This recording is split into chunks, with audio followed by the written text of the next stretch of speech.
네, 오늘 주신 하나님 말씀 시편 제65편 1절부터 13절까지 말씀입니다. 지금 있는 것은 1절, 2절, 3절, 1절부터 3절까지만 우리 같이 읽겠습니다. 같이 읽습니다. 시작. 하나님이여, 찬송이 시온에서 주를 기다리오며 사람이 소원을 주께 이행하리이다. 기도를 들으시는 주여, 모든 육체가 주께 나아오리이다. 죄악이 나를 이겼사오니 우리의 허물을 주께서 사하시리이다. 아멘. 오늘 시편 65편은 총 3편의 찬양으로 나눌 수 있습니다.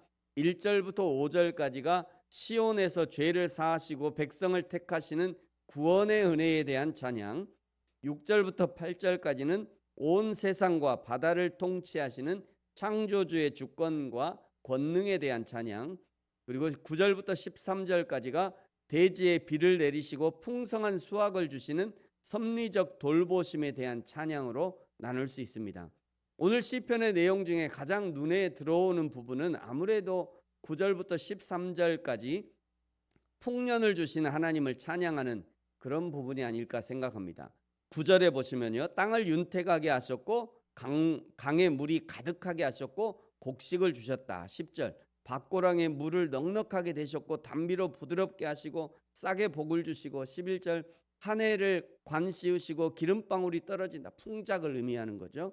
12절에 산들이 기쁨으로 띠를 띄었다. 13절, 초장에 양떼가 가득하고 골짜기에는 곡식이 가득하고 온 백성이 즐거이 외치고 노래한다. 모두 다 풍년에 관한 기록입니다. 사실은 이 시편 65편이 풍성한 수확에 대한 찬양이 아니고 더군다나 9절부터 풍성한 수확에 대한 이야기를 하고 있음에도 불구하고 인간은 굳이 저 아래 9절부터 내려가서 그 부분부터 살피고자 하는 거죠. 이것이 저의 타락한 본성이고 인간의 타락한 본성입니다. 그러나 예수 그리스도를 모신 성도라면 눈에 보이는 풍요에 대하여 두 가지 관점을 가지고 있어야 합니다. 첫 번째는 철저한 자기 부인이에요. 눈에 보이는 소산물에 결코 내 노력이나 우연의 산물이 아님을 인정하고 육신의 안목을 신뢰하는 인간적 본성을 날마다 십자가에 못 박을 수 있어야 합니다. 두 번째는요, 성령을 통한 안경, 즉 하나님의 눈으로 볼 수 있어야 합니다. 칼빈의 말처럼 우리는 성경이라는 안경을 쓰고 자연 만물을 바라봐야 한다. 자연 만물만 아니라 나 자신도 사실은 성령의 안경을 쓰고 나를 볼 수 있어야 합니다. 그럴 때 비로소 밭도랑에 내리는 단비 속에서 하나님의 세밀한 손길을 보게 되고요, 풍성한 곡식 속에서 그리스도의 구속적 자비를 보게 되는 거죠. 지금 우리는 이미 너무도 풍성한 삶을 살고 있습니다. 풍성함에 익숙한 나머지 지금보다 더 넘치는 풍성을 원하고 다른 사람들과 비교해서 더 풍성을 원하기 때문에 만족하지 못하고요, 풍성한 삶을 주신 하나님께 감사하지 못하는 거죠. 사랑하는 성도 여러분, 오늘 우리에게 풍성한 은혜를 주신 하나님께 감사하시기를 예수님의 이름으로 축복합니다. 다윗이 마땅히 찬양해야 한다고 하면서 드는 이유가 두 가지가 더 있는데 사실 이것이 먼저 나오죠. 먼저 1절부터 5절까지가 시온에서 죄를 사하시고 백성을 택하시는 구원의 은혜에 대한 찬양입니다. 1절에 하나님이여, 찬송이 시온에서 주를 기다리오며 사람이 서원을 주께 이행하리이다. 기도를 들으시는 주여, 모든 육체가 주께 나오리이다. 죄악이 나를 이겼사오니 우리의 허물을 주께서 사하시리이다. 4절, 주께서 택하시고 가까이 오게 하사 주의 뜰에 살게 하신 사람은 복이 있나이다. 우리가 주의 집 곧 주의 성전의 아름다움으로 만족하리이다. 5절, 우리 구원의 하나님이여, 땅의 모든 끝과 먼 바다에 있는 자가 의지할 주께서 을을 따라 어미하신 일로 우리에게 응답하시리이다. 구원의 은혜, 그것은 우리가 세상에서 가장 먼저 가장 크게 감사해야 할 감사의 제목이에요.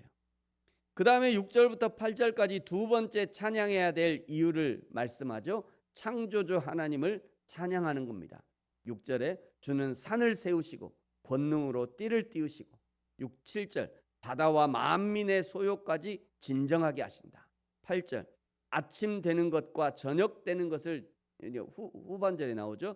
아침 되는 것과 저녁 되는 것, 요거를 직역하면 아침과 저녁의 출구들, 이런 의미입니다.